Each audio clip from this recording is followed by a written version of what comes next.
Sebagaimana kalau kita perhatikan dalam surah Al-Ahzab ayat 56. Innallaha wa malaikatahu yusalluna 'alan nabi ya ayyuhallazina amanu sallu 'alaihi wa sallimu taslima. Mafhumnya sesungguhnya Allah dan para malaikat berselawat kepada Nabi Muhammad sallallahu alaihi wasallam. Wahai orang yang beriman, berselawatlah kamu kepadanya serta ucapkanlah salam sejahtera dengan penuh penghormatan. Jadi Datuk, berdasarkan ayat ini, bagaimana malaikat Allah dan manusia itu sendiri berselawat kepada baginda Nabi Muhammad sallallahu alaihi wasallam. Mohon komentar Datuk. Terima kasih pada saudara Rara kita. Saya panggil Rara lah kan, sama dengan Mazal. Allah Subhanahu wa taala berselawat kepada Nabi. Innallaha wa malaikatahu yusalluna 'alan nabi ya ayyuhallazina amanu sallu 'alaihi wa sallimu taslima. Allah dan para malaikatnya berselawat kepada Nabi. Kita tahu Allah dalam Al-Quran banyak ayat, terdapat ayat yang Allah telah berselawat kepada Nabi. Juga Allah berselawat kepada orang yang beriman. Allah juga berselawat kepada orang-orang yang mempunyai kebaikan-kebaikan yang tertentu. Kalau kita lihat dalam surah Ahzab juga, Allah menyatakan, "Wallazi yusalli 'alaikum wa malaikatuhu liyukhrijakum minadh-dhulumati ilan nur." Dialah yang telah berselawat kepada kamu dan juga malaikatnya untuk mengeluarkan kamu daripada kegelapan-kegelapan kepada cahaya. Dan kita tengok apabila Allah Subhanahu wa taala menceritakan di dalam surah Al-Baqarah, Allah menceritakan tentang orang-orang yang sabar, yang menyebut inna lillahi wa inna ilaihi raji'un. Apabila ditimpa kepada mereka musibah, Allah menyatakan ulaika alaihim salawatun min rabbihim wa rahmah. Mereka itulah orang-orang yang daripada Tuhan mereka selawat dan rahmah. Jadi perkataan selawat Allah Subhanahu wa taala yang disandarkan kepada Allah Azza wa Jal merujuk kepada Allah memuji ataupun Allah memuji pihak yang mana Allah berselawat kepadanya, atau sebahagian para ulama menyatakan bermaksud Allah memberkati pihak yang mana Allah berselawat kepadanya. Kerana mustahil, walaupun kerana asal perkataan selawat itu, salat itu bermaksud doa, dan mustahil Allah berdoa kerana Allah adalah zat yang kita semua berdoa kepadanya.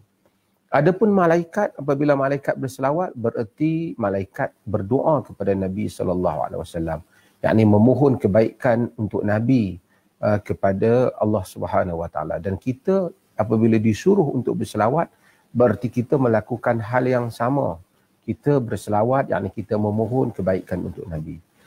Cuma kita perlu tahu bahawasanya Nabi SAW hakikatnya tidak memerlukan doa kita. Kerana Nabi itu sedia dirahmati, diberkati, dilimpahi dengan segala kurnia di sisi Allah. Tetapi selawat kita kepada Nabi ialah tanda bahawasanya kita itu menghargai Nabi SAW, membesarkan Nabi SAW. Saya nak fahamkan hal ini dalam kehidupan kita. Kita ini kalau ada sesuatu yang sangat berharga dalam hidup kita, orang bagi satu benda yang berharga, kita akan ingat kepada orang tu. Tambah kata kita ni tak ada apa, satu orang tu bagi rumah, bagi kereta, bagi pekerjaan, sehingga kita boleh membesarkan anak dan seumpama. Kalau ada orang buat begitu kat kita, kita ingat kat orang tu. Dan kita akan selalu sebut kebaikan orang itu. Padahal yang dia beri pada kita itu dunia. Ibu bapa kita, yang hakikat yang menciptakan kita ialah Allah. Tapi Allah jadikan sebab musabab wujudan manusia datang melalui ibu bapanya. Allah menyuruh kita untuk berterima kasih kepada kedua ibu bapa kita. Washkur li wali walidai. Kan, bersyukur pada aku dan kepada kedua ibu bapa kamu.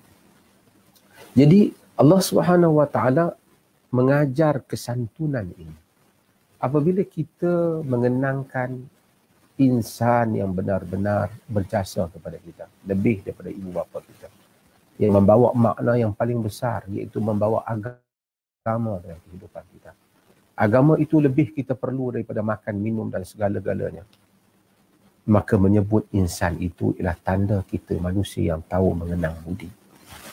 Tanda bukan saja tahu mengenang budi, bererti kita menghargai apa yang dibawa, iaitu agama Islam yang dibawa kepada kita. Maka kita berselawat kepadanya dengan penuh perasaan sebagai tanda terima kasih kita kepada Rasulullah sallallahu alaihi wasallam di atas apa yang baginda bawa di dalam kehidupan kita. Itu makna apabila kita berselawat pada baginda, bukan sekadar memang kita berdoa pada baginda. Baginda itu kalaupun kita tidak berdoa kepadanya sudah berada pada makam yang tinggi di sisi Tuhan. Tetapi tanda ingatan kita yang begitu besar kepada baginda. Kerana kita ini tidak akan mencapai iman. La yu'minu ahadukum hatta akuna ahabba ilaihi min walidihi wa waladihi wa waladihi wan nasi ajma'in. Hadis Bukhari, tidak beriman seorang kamu hatta akuna ahabba ilaihi, sehingga aku lebih dia disayangi, min walidihi wa waladihi, daripada ibu bapanya, daripada anaknya, wan nasi ajma'in, dan manusia keseluruhannya. Kekasih yang kita sayang, kita sebut nama dia. Orang yang kita cinta, sehari